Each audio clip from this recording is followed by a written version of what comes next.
Biblias en segundo libro de Samuel, desde el capítulo 7, verso 1. Y dice así literalmente la palabra de Dios. Aproximadamente como hasta el versículo 13 voy a leer. ¿Estamos listos? Pacto de Dios con David. Leo con su permiso. Aconteció que cuando ya el rey habitaba en su casa, después que Jehová le había dado reposo de todos sus enemigos en derredor, dijo el rey al profeta Natán: mira, ahora yo habito en casa de cedro, y el arca de Dios está entre cortinas. Y Natán dijo al rey: anda. Natán dijo al rey: anda y haz todo lo que está en tu corazón, porque Jehová está contigo. Repito, porque Jehová está contigo. Aconteció aquella noche que vino palabra de Jehová a Natán diciendo: ve y di a mi siervo David, así ha dicho Jehová, tú me has de edificar casa en que yo more. Ciertamente no he habitado en casas desde el día en que saqué a los hijos de Israel de Egipto hasta hoy, sino que he andado de tienda y en tabernáculo, y en todo cuanto he andado con todos los hijos de Israel. ¿He hablado yo palabra alguna a las tribus de Israel, a quien haya mandado apacentar a mi pueblo de Israel, diciendo: ¿por qué no me habéis edificado casa de cedro?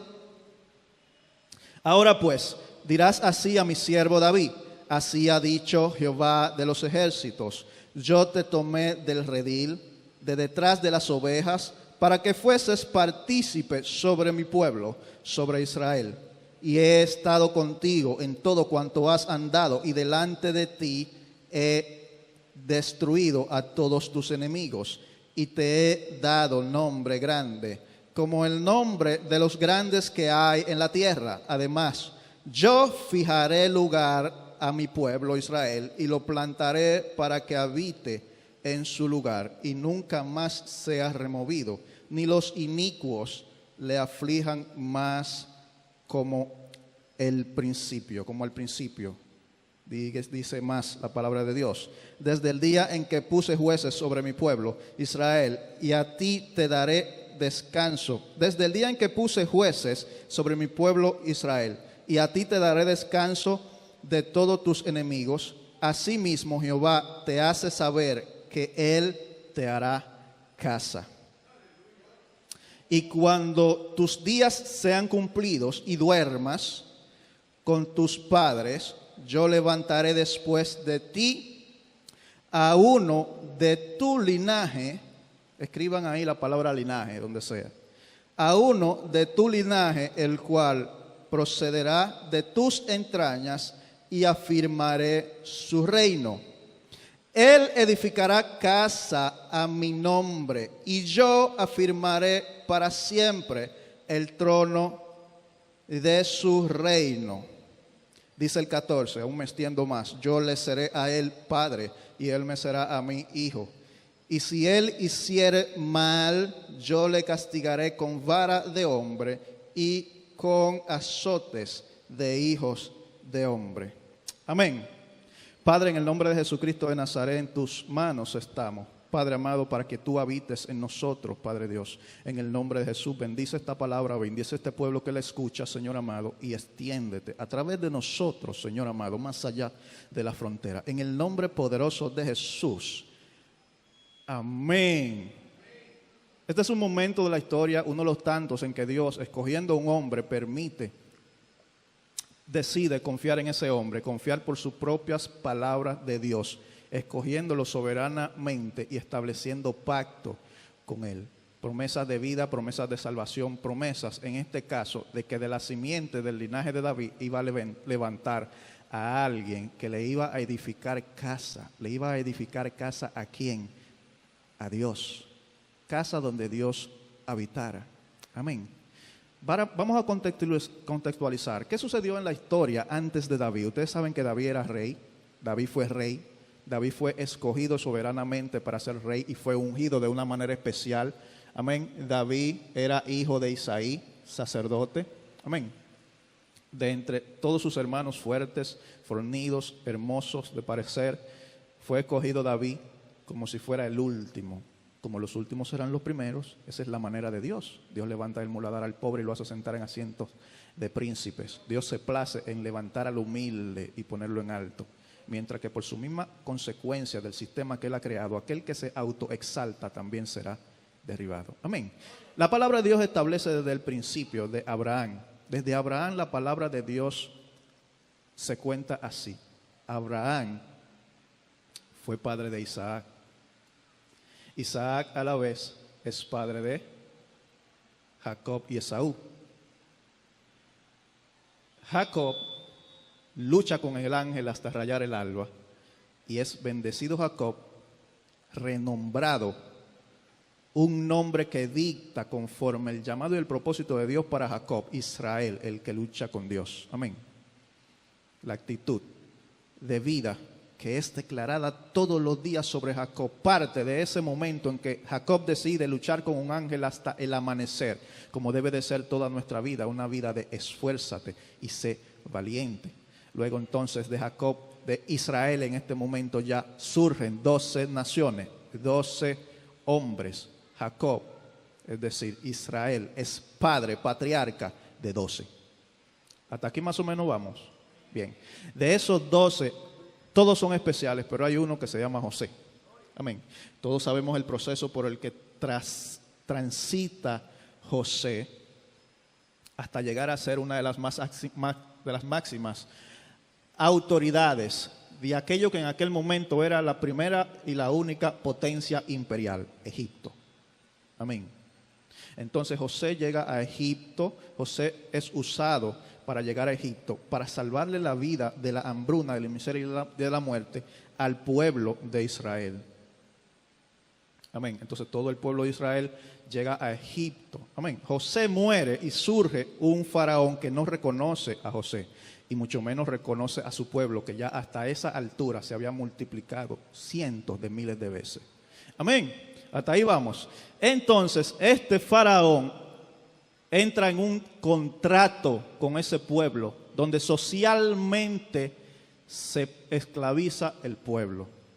Entonces el rol que bajo trato o bajo esclavitud tiene que cumplir este pueblo es crucial para la edificación estructural de Egipto, las grandes pirámides y las grandes edificaciones, y crucial para la economía de Egipto.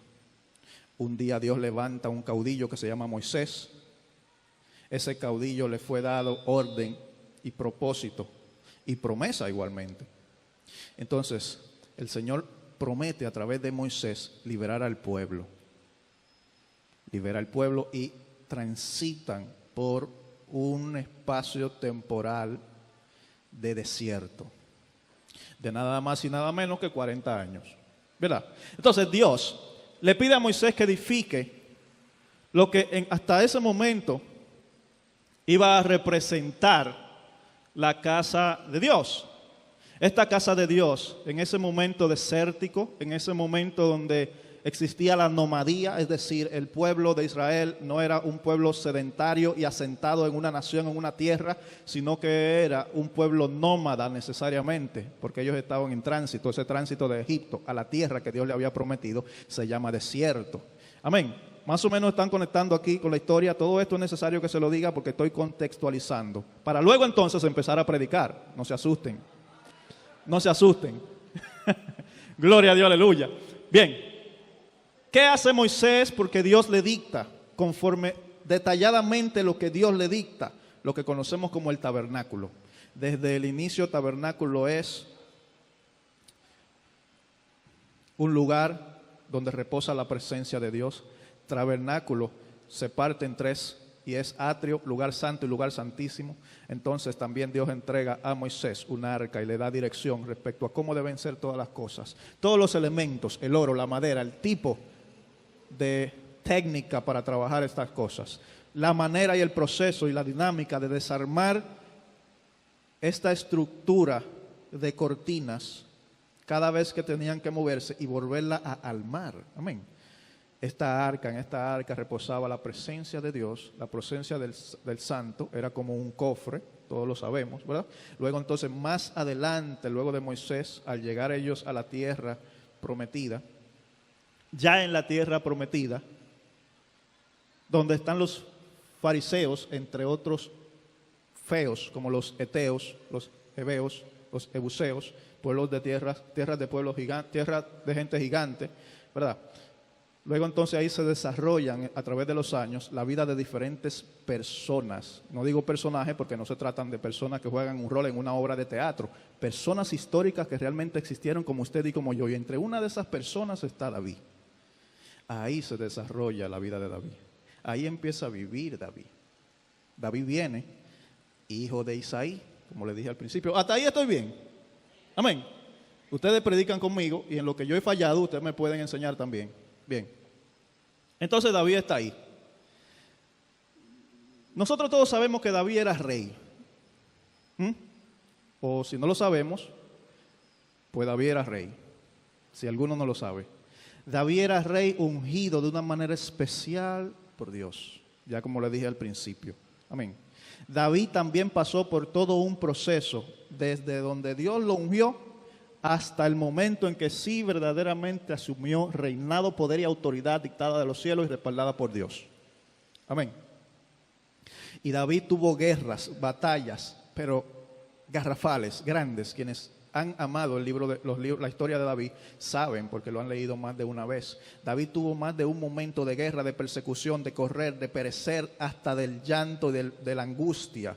Amén. De haber caído inclusive en pecado. Y David, ya siendo rey, vuelvo aquí a las escrituras, donde literalmente dice: aconteció que cuando ya el rey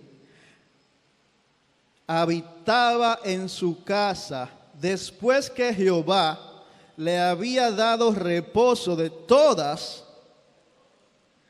todos sus enemigos en derredor, es decir, ese tiempo después, esa etapa de vida de después de que ya David había pasado por todos esos años de guerras, de asolamientos, de persecuciones, de angustia, ya David reposaba tranquilamente en una casa. David reposaba en una casa. Entonces, y dijo el rey, es decir, refiriéndonos a David, ¿verdad?, al profeta Natán, gloria a Dios por los profetas: mira, ahora yo habito en casa de cedro, y el arca de Dios está entre cortinas. ¿Qué le está diciendo David? ¿Qué le está diciendo David? David está viendo el gran contraste de su comodidad humana. El cedro es una madera preciosa hoy por hoy. Así que en aquel tiempo era una madera aún más que preciosa. Es una madera tan pura que no coge polilla ni orín. Amén. Es una madera preciosa. ¿Me están captando? En cierta manera David le decía: Natán, yo vivo en un penthouse de la avenida Nacaona, y Jehová vive en una carpa ahí en Guachupita. David se sentía mal. David tenía ese gusanillo que le molestaba. ¿Cómo va a ser que Dios habita allí mientras yo estoy aquí cogiendo fresco?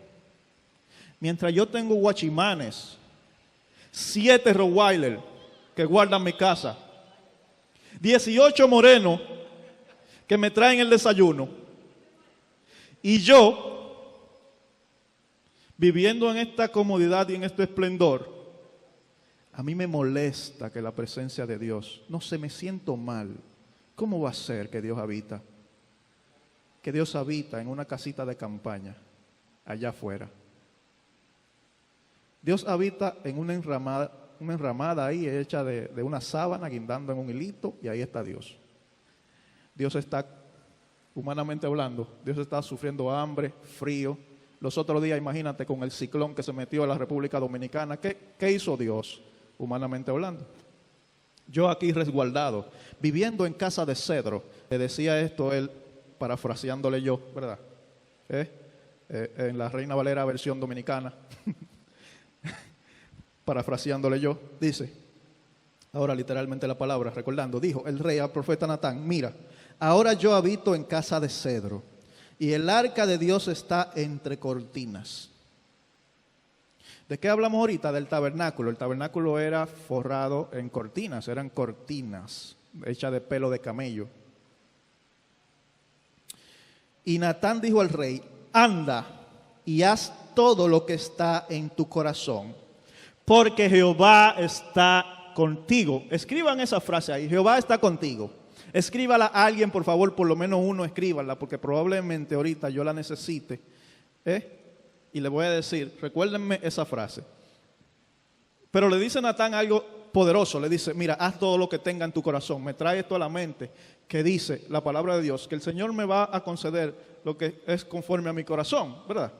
Ahora, nosotros entendemos y debemos entender en esta palabra que si yo estoy alineado a los principios de Dios, los deseos de mi corazón van a ser pegados al principio de Dios. No hay forma de cómo los deseos de mi corazón sean fuera de los principios de Dios. Entonces, en virtud de eso, todos los deseos de mi corazón que están alineados, edificados sobre los principios de Dios, Dios me lo va a conceder. Amén. Entonces, en esa inquietud, David que le dice a Natán, ¿cómo va a ser que yo vivo tan cómodo y el arca de Jehová vive allá afuera entre carpas y cortinillas? Por más pomposa que pudo haber sido el tabernáculo, eso era lo que era en comparación al cedro, madera preciosa, como ya yo les dije, simples cortinillas. Amén.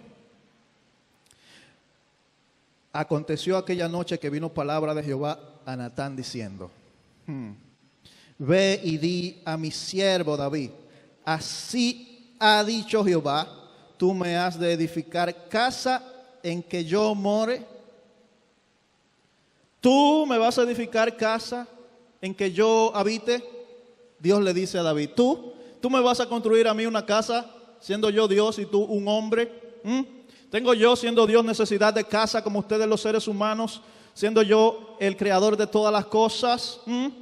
Entonces dice la palabra de Dios, ciertamente no he habitado en casas desde el día en que saqué a los hijos de Israel de Egipto hasta hoy, sino que he andado en tienda y en tabernáculo. Asimismo le confirma a Dios que realmente Él está dentro de una cortinilla en todo ese tiempo. Y en todo cuanto he andado con todos los hijos de Israel, he hablado yo palabra a alguna de las tribus de Israel, a quien haya mandado apacentar a mi pueblo de Israel, diciendo, ¿por qué no me habéis edificado casa de cedro? Dios le decía en cierta manera, yo te he mandado a ti a edificarme casa de cedro. Ahora pues dirás, así ha dicho mi siervo, así ha dicho Jehová de los ejércitos. Ustedes me están siguiendo porque yo como que voy muy rápido. Si lo están leyendo ahí en la pantalla, pues seguimos fluido, ¿verdad? Bien. Ahora pues dirás a mi siervo David, si ha dicho Jehová de los ejércitos, yo te tomé del redil, de detrás de las ovejas, para que fueses príncipe sobre mi pueblo, sobre Israel, y he estado contigo y en todo cuanto has andado, y delante de ti he destruido a todos tus enemigos, y te he dado nombre grande, como el nombre de los grandes que hay en la tierra. Además, yo fijaré lugar a mi pueblo Israel, y lo plantaré, para que habite en su lugar y nunca más sea removido, ni los inicuos le aflijan más como al principio. Le está prometiendo estabilidad al pueblo. Desde el día en que puse jueces sobre mi pueblo Israel, y a ti te daré descanso de todos tus enemigos. Asimismo Jehová te hace saber que Él te hará casa, que Él te hará casa. Dice David que él está preocupado porque Jehová no tiene casa, y Dios le responde diciendo que Él le hará casa a David. Y cuando tus días sean cumplidos y duermas, es decir, cuando te mueras, David, con tus padres, seas sepultado con tus padres, yo levantaré después de ti a uno de tu linaje. Vamos a hacer énfasis ahí y escriban también eso. Dios le promete que levantará a uno después de David, de su linaje, que haya salido de sus entrañas. ¿A qué se está refiriendo? Vamos a ver si nosotros estamos captando. Su descendencia, ¿verdad? El linaje. Amén. ¿Quién es la raíz de David? Seguimos predicando. Y cuando tus días sean cumplidos y duermas con tus padres, yo levantaré después de ti a uno de tu linaje, el cual procederá de tus entrañas, y afirmaré su reino. Él edificará casa a mi nombre, y yo afirmaré para siempre el trono de su reino. Amén. Dice que con ese linaje, ese que salió de las entrañas de David, ese uno que sale de las entrañas de David, ¿a quién se refiere Dios? Hay unos que dicen Cristo y otros que dicen Salomón. Ay, ahí era que yo quería llegar. Miren, cada vez que nosotros leemos esto, y esto está en diferentes partes, está en Crónicas también, Dios promete realmente que quien verdaderamente le va a edificar casa no es David, pero hay una parte donde Él le dice específicamente que por la razón por la que las manos de David han derramado sangre, entonces no era él que le había de edificar casa a Jehová. Amén. Entonces, históricamente hablando, nosotros vemos que el vástago inmediato de David de ese contexto se llamaba Salomón. Salomón, el sabio Salomón y la gloria de Dios. Miren, Salomón entonces erige el primer templo de piedra. Amén. Ese primer templo de piedra, es decir, de la etapa en que ya no era tabernáculo ni cortinillas, ahora el templo era físico. Amén, que hablaba más de la firmeza y de la estabilidad que Dios le estaba dando a su pueblo. Amén. Pero si nosotros vemos más allá del horizonte, nosotros nos podemos dar cuenta. Miren lo que dice aquí la palabra de Dios. Miren lo que dice aquí la palabra de Dios. Vayan a Apocalipsis 5:5. Y dice así palabra de Dios en Apocalipsis 5:5. Y uno de los ancianos me dijo, no llores, he aquí que el león de la tribu de Judá, la raíz de David, ha vencido para abrir el libro y desatar sus 7 sellos. ¿Quiénes saben que en la profecía a Jesucristo se le llama la simiente de David? O la vara de Isaí, que es lo mismo. ¿De quién es hijo biológico David? De un sacerdote llamado Isaí. El vástago de Isaí es Jesús. Pero vástago inmediato de Isaí, es decir, ese mismo linaje es el linaje de David. Así que por consecuencia, el Hijo de Dios que será levantado se llama Jesucristo. Amén. Así que mirándolo más allá de este contexto, más allá de Salomón, estamos refiriéndonos a Jesús. ¿Y en qué además nosotros podemos ver esto? Porque Dios prometió que su reino sería establecido eternamente. Pero Salomón pereció ya. Entonces nosotros entendemos que esa raíz de David, que ese linaje de David, es por la misma promesa y la misma promesa que Dios le hizo a Abraham. En tu simiente, ¿qué dice la palabra de Dios? Serán benditas todas las naciones. Así que en un contexto es Salomón, y sí, también en el ámbito espiritual, desde la eternidad hasta la eternidad, Jesucristo es la raíz de David, linaje escogido. Entonces, ¿qué dice? ¿Qué dice que va a ser el linaje escogido? El linaje escogido, el linaje de David, el linaje de David va a ser levantado. Jesucristo va a ser levantado y su reino será un reino para siempre, reino sempiterno. Y la labor de esa simiente, hijo de David, ¿Ustedes recuerdan? Jesús, hijo de David, ten misericordia de mí. ¿Ustedes recuerdan cuando le dijeron eso a Salomón? Porque fue a Jesús que se lo dijeron, ¿verdad? Hijo de David. Gloria. ¿Ustedes están recibiendo esta palabra? Amén. ¿Ustedes están recibiendo esta palabra? Gloria a Dios. ¿Y la están recibiendo? Gloria a Dios. Entonces, el hijo de David, Jesucristo de Nazaret, fue enviado por Dios.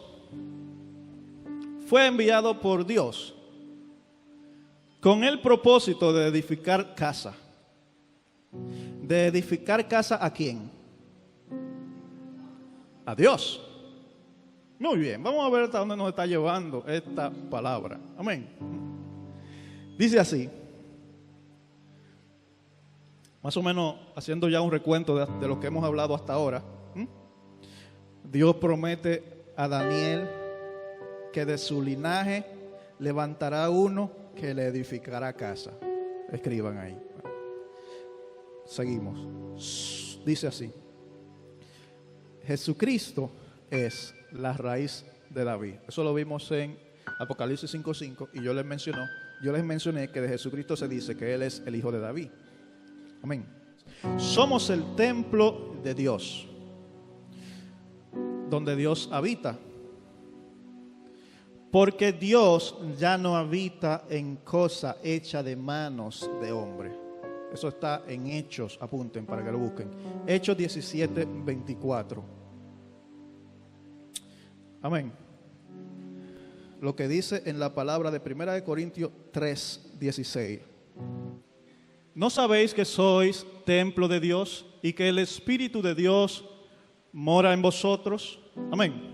¿Qué dice? Que el Espíritu de Dios mora en nosotros y por lo tanto nosotros somos templo de Dios. A ver, ¿este edificio físicamente qué es? ¿Qué es este edificio físicamente? Este edificio es un edificio. Se le llama templo. Se le llama templo. ¿Qué construyó Salomón? Salomón construyó templo. Un templo físico, ¿verdad? Ahora, ¿quién de ustedes literalmente vive aquí adentro? Aquí nosotros venimos a hacer congregación, pero cada uno vive en su casa. Así que nosotros somos el templo donde Dios habita, es decir, donde Dios vive. ¿Dónde se vive? En la casa. Entonces nosotros podemos traducir la palabra templo en casa. A propósitamente de que nosotros somos casa de Dios. ¿Casa de quién? Adoración eterna. ¿A quién? Casa de Dios, adoración eterna. ¿Por qué estaba preocupado David? Porque él vivía en una casa, mientras que Dios vivía entre cortinas. Estamos hablando de casas. Ya sabemos que Jesucristo es el que construye la casa. Amén. Y también ya sabemos, por si no se habían dado cuenta, que usted y yo somos la casa. Usted es la casa de Dios, adoración eterna, de una manera individual y colectiva. Tanto cuando nos reunimos debajo de este techo como cuerpo, de una manera colectiva, como cuando usted está solo donde nadie lo ve.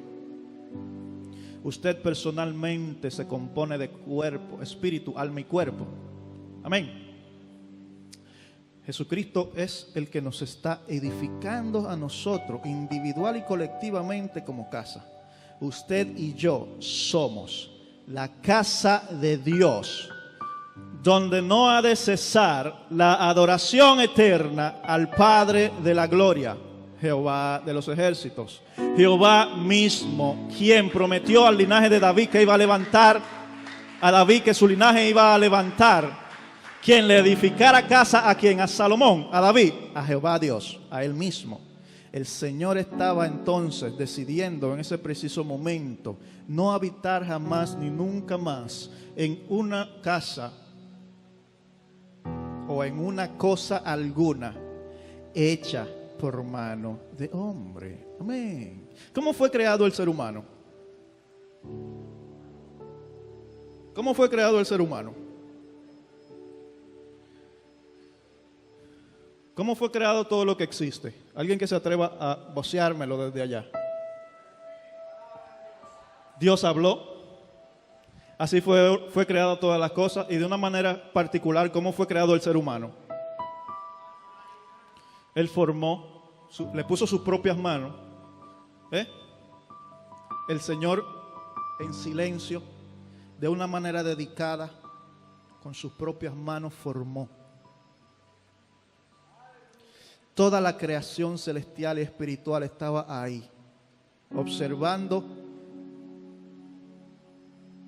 la forma que Dios, como niño jugando con masilla, pero a la perfección de Dios, estaba creando. Y todo el mundo en silencio. Mira lo que está haciendo, mira lo que está haciendo, míralo. Mira esa forma, mira una cabecita, mira mano, mira pies. Oh, wow, gloria a Dios, gloria a Dios. Y entonces todas las huestes empezaban a adorar a Dios, gloria a Dios. Wow, mira. Sopló. Bienvenido sea el ser humano a la creación eterna. Gloria a Dios. A partir de ahí se crea el ser humano íntegro completamente. Espíritu,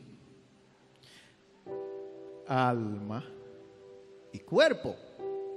Ese soplo, ese hálito de vida es el espíritu humano que Dios estaba creando en ese cuerpo de barro. Y la unión de ese espíritu con ese cuerpo forma el alma. Esa área donde mi cuerpo se comunica, esa área intermedia donde mi cuerpo se comunica, que se comunica con mi cuerpo y que también se comunica con mi espíritu. Ahí se completa la integridad del ser, espíritu, alma y cuerpo. Fue creado el ser humano. Amén. ¿Quiénes dicen amén? Casa de Dios, adoración eterna. Dios le está hablando a ustedes ahora, nos está hablando a todos nosotros y nos está diciendo que nosotros somos la casa de Dios, donde no ha de cesar la adoración eterna a Dios. Dios quiere forjarnos y edificarnos como casa, porque Dios ya le envió su linaje Jesucristo, que además se presta como la basamenta de tal edificación, de tal casa. Jesucristo es el fundamento de nosotros como iglesia, como casa individual y colectiva. Casa cuando estamos todos juntos, pero casa de Dios también cuando caminamos solos por la calle, cuando dormimos en soledad, cuando estamos en el baño en soledad. Amén. Porque nacemos individualmente, venimos al mundo individualmente, somos espíritu, alma y cuerpo. Miren a ver la similitud que hay en el estudio del cuerpo humano. Jesucristo dice que su iglesia es su cuerpo. Amén. Así que su iglesia ha de ser esa casa que es cuerpo de Dios, que es donde Dios habita. Tenemos que nosotros somos espíritu, alma y cuerpo. Yo les decía que desde el tabernáculo, luego entonces pasando al altar, existen 3 divisiones: atrio, lugar santo y lugar santísimo. Cada una tiene su función específica. Amén. Ustedes saben que el templo de Salomón inicia en esa época con Salomón, el templo de Dios inicia en esa época con Salomón, luego entonces es destruido, pero entonces es vuelto a edificar en otro contexto histórico, luego por segunda vez es destruido cuando Jesucristo camina por la tierra y dice: este templo se irá abajo, no quedará piedra sobre piedra, parafraseándole yo. Pero al tercer día yo lo levanto. A ver, ¿se volvió a edificar esa casa? ¿Se volvió a edificar físicamente ese templo? Pero Jesucristo prometió que al tercer día Él lo iba a volver a levantar. Amén. Jesucristo es mentiroso. Entonces, de hecho, sí lo levantó. ¿Quiénes saben que Jesucristo resucitó al tercer día? Que diga gloria a Dios, aleluya, porque Él resucitó a los 3 días. Amén. El templo está ahí y el templo es espiritual. y el templo es usted y soy yo, porque el templo es casa y casa es usted y soy yo. ¿Donde habita quién? Usted. No, donde habita Dios, Jehová de los ejércitos, donde la adoración ha de ser eterna, repito, y no cesará el fuego de la adoración. ¿Ustedes recuerdan el tabernáculo de David? A diferencia del tabernáculo de Moisés, donde había un dictamen que decía: este fuego no ha de apagarse nunca, es el fuego de la adoración de Yahweh, de Jehová. Amén. En tu casa, tú que eres casa, yo que soy casa, y todos que somos casas, allí no ha de cesar la adoración. Casa de Dios, donde la adoración es eterna. ¿Le están llegando? Amén. Ahora, ¿qué vamos a hacer con eso? Yo les decía, les hablaba del símil del cuerpo. ¿Con qué? Con esa estructura que desde antes ya el Señor ha estado revelando, pero que se completa su revelación ahora en los tiempos de Jesucristo, cuando ya nosotros descubrimos que de ese linaje que se estaba hablando en aquel momento es Jesucristo. Amén. Nosotros somos esa casa que vino con la resurrección de Jesucristo por la promesa del mismo Jesucristo. ¿Por qué? Ya no hay más templos y edificios, porque aquellos templos y edificios pudieron ser construidos con la mano del hombre. Si los hay, entonces podríamos decir que Dios no ha cumplido su palabra. Pero Dios no es mentiroso, porque en hecho Él promete que Él no va a habitar más en cosas hechas de mano de hombre. ¿Cómo se va a edificar un templo físico una vez más donde Dios habita? El pueblo de Israel, que todavía hoy por hoy no ha reconocido a Jesucristo como Mesías, está en planificación de construir el tercer templo histórico. De hecho, esto marca el principio del fin que habla en la palabra. Ese templo será otra vez construido. De hecho, dicen, yo he escuchado decir que ya todo está preparado para la edificación de ese templo. Mientras tanto, usted y yo como templo, como iglesia, hace mucho que nosotros estamos aquí en la tierra, edificados por promesa de Dios, espíritu, alma y cuerpo. El símil es el siguiente: tu cuerpo físico es el atrio. El atrio es el lugar con el que tú de una manera inmediata te relacionas con el mundo exterior. Con este cuerpo, mi atrio, yo le extiendo mi mano a Alexis. En este cuerpo, mi atrio, yo me pongo ropa. Usted me ve y yo lo veo. Y puedo ver que somos buenos mozos. Pero algunos no somos tantos. Pero igual Dios está para edificar la buena mozura en nosotros. Bien, el cuerpo que es el atrio, también en mí existe ese lugar santo que se llama el alma. Ese lugar intermedio donde necesariamente entra en mí ese proceso cognitivo, donde yo conozco primero en el nivel cognitivo, en el nivel consciente pero de la mente, que hay un Dios. La palabra de Dios dice: la fe viene por el oír y el oír la palabra de Dios. Con mi atrio yo expongo afuera la palabra de Dios. Pero ¿qué pasa? Que esa palabra de Dios predicada, ese arrepiéntete y conviértete, viene dictado por lo que hay dentro de mi espíritu, de mi lugar, del lugar santísimo donde Dios habita en mí, y del lugar santo donde ya Dios me hizo saber que Él es real. Amén. Cuando usted y yo no estamos en Cristo, cuando usted y yo no estamos en Cristo, necesariamente nos tenemos que exponer a alguien que nos predica el Evangelio. Ese Evangelio entra por la puerta de mi atrio. Las puertas que tiene mi atrio son mis sentidos biológicos, los sentidos que están en mi cuerpo. ¿Cuáles son esos sentidos? ¿Cuáles son esas puertas? El tacto, el olfato, el oído y la vista. Son, como diríamos en informática, dispositivos de entrada. A través de estas puertas es que entran las informaciones que necesariamente tienen que venir de afuera. Cuando alguien te predica, necesariamente de fuera viene esa palabra de predicación, ese mensaje volando por los aires de una manera sonora, y yo le doy cabida dentro de mi interior a través de mi atrio, mi cuerpo exterior, donde yo tengo ventanas y puertas para recibir esa palabra. Una vez esa palabra entra y se aloja en mi alma, empieza a trabajar. Amén. Pero hay un lugar más allá de mi alma, cuando ya yo empiezo a creerle y a convencerme en el lugar de mi convencimiento y de mi conciencia de Dios, donde yo puedo experimentar el arrepentimiento y la comunión con el Santo, se llama lugar santísimo. Ahí es que nosotros tenemos la conciencia espiritual que se madura por las cosas que entran en mis oídos y las cosas que ven mis ojos. Por eso lo que contamina al hombre viene de fuera. Por eso lo que contamina mi corazón, que es mi parte interna, viene de fuera. Las cosas que yo estoy dejando entrar en mi vida son las que pueden hacer madurar una ideología específica en mi vida. Si yo hoy soy hijo de Dios, fue porque ayer yo permití que la palabra de Dios entrara a mi corazón. Así que esa palabra de Dios empieza a fraguarse en mí y empieza a formar una fe en mí, en mi espíritu, y empieza a levantar una transformación, una convicción, empieza a provocar en mi alma un arrepentimiento y empieza a llevarme de una manera inmediata a la conversión. Arrepentimiento es esa transformación, ese cambio de ruta interna, cambio de parecer. Y conversión es ese cambio de forma que es visible en mi atrio, en mi cuerpo, como consecuencia que por dentro yo cambié.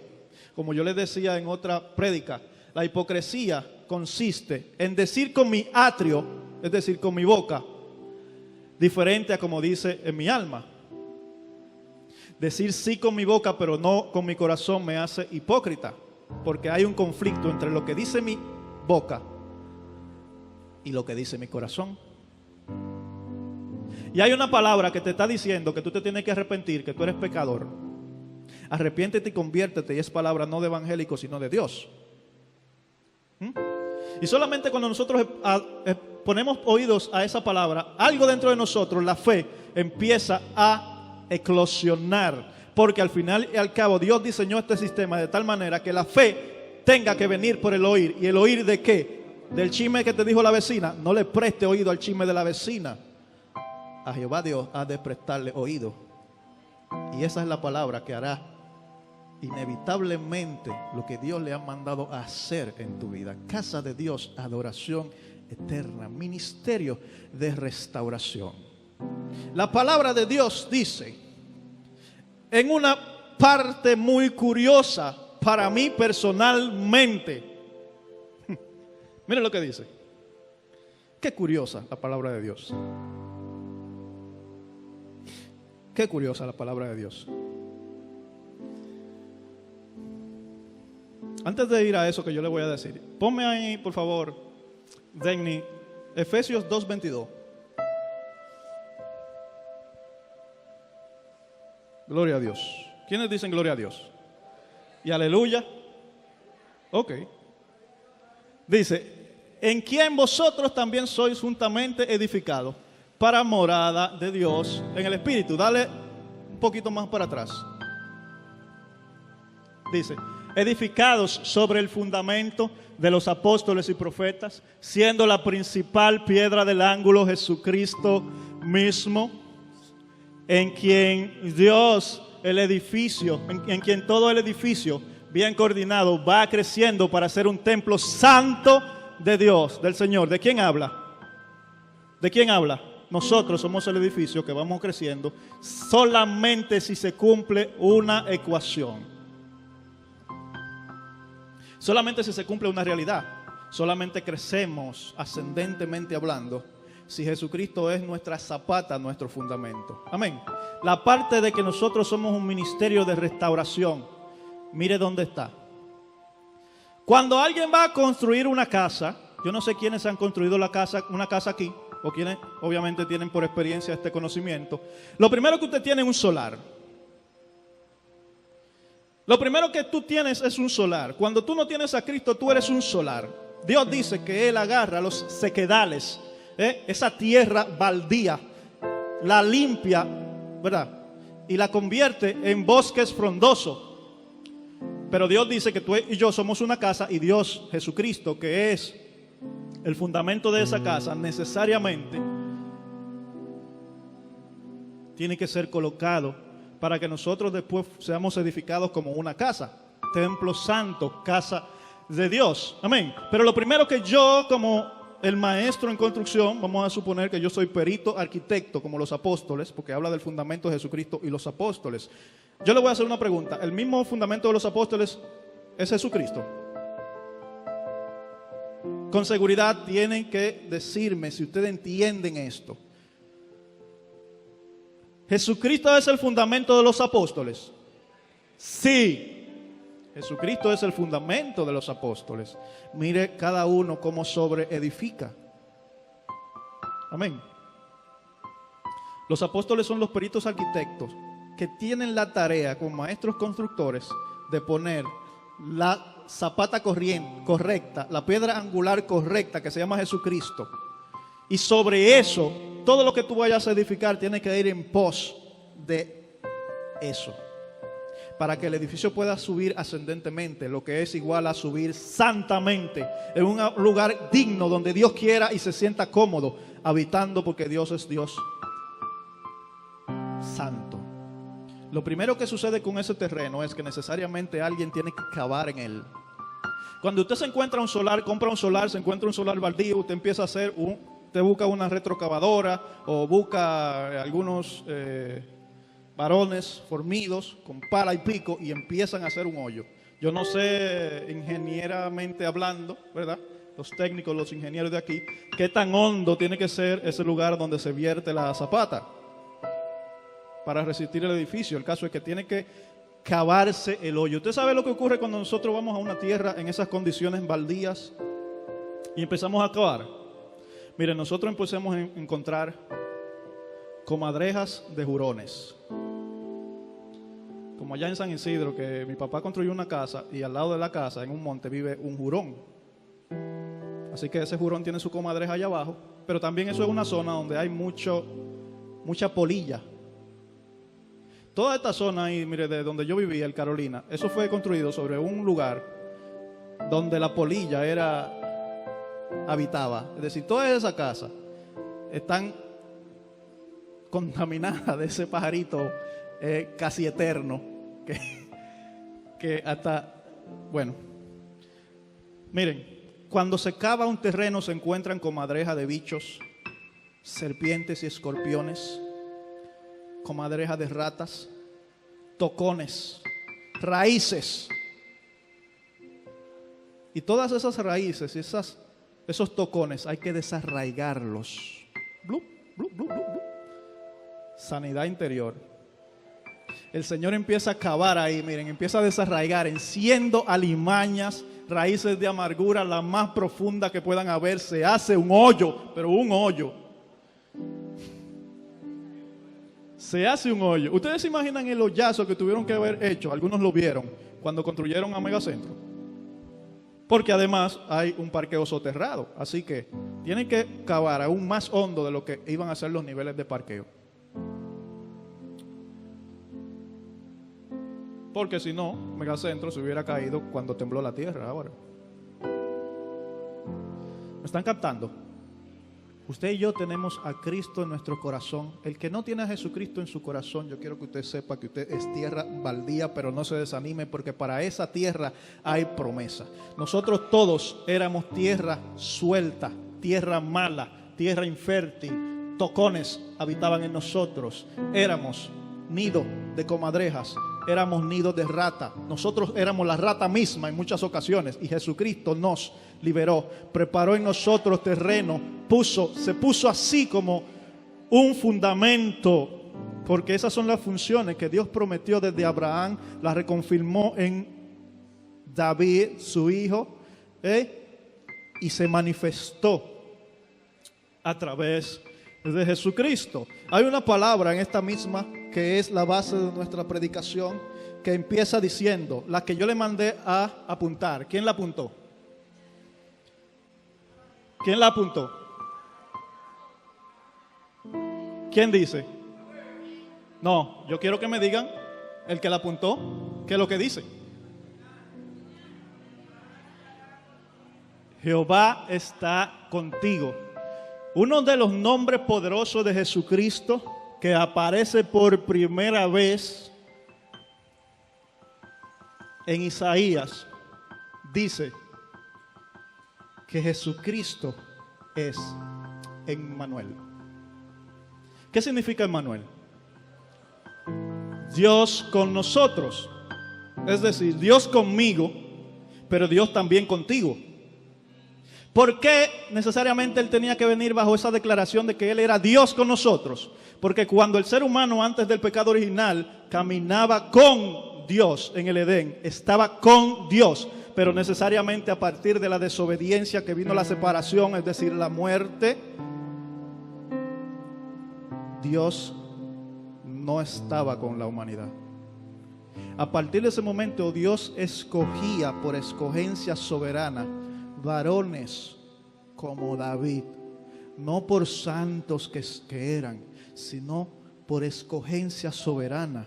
Los iba a buscar allí en aquella cueva, los iba a buscar en la soledad del desierto, pastoreando apriscos y rebaños malolientes.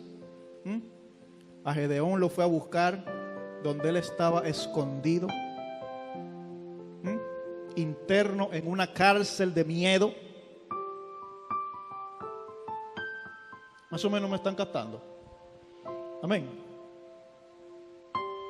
Entonces necesariamente él tuvo que proclamarse Emmanuel muchos tiempos antes de que se manifestara Emmanuel entre nosotros, de una virgen. Amén. Concebido por el mismo Espíritu Santo. Amén. Necesariamente nosotros tenemos que comprender que Jesucristo es Dios con nosotros, porque de eso mismo le está diciendo Él a David: estaré contigo. Dios está con nosotros, edificando en nosotros sobre el fundamento de Jesucristo su propia casa, donde Él habita en nosotros.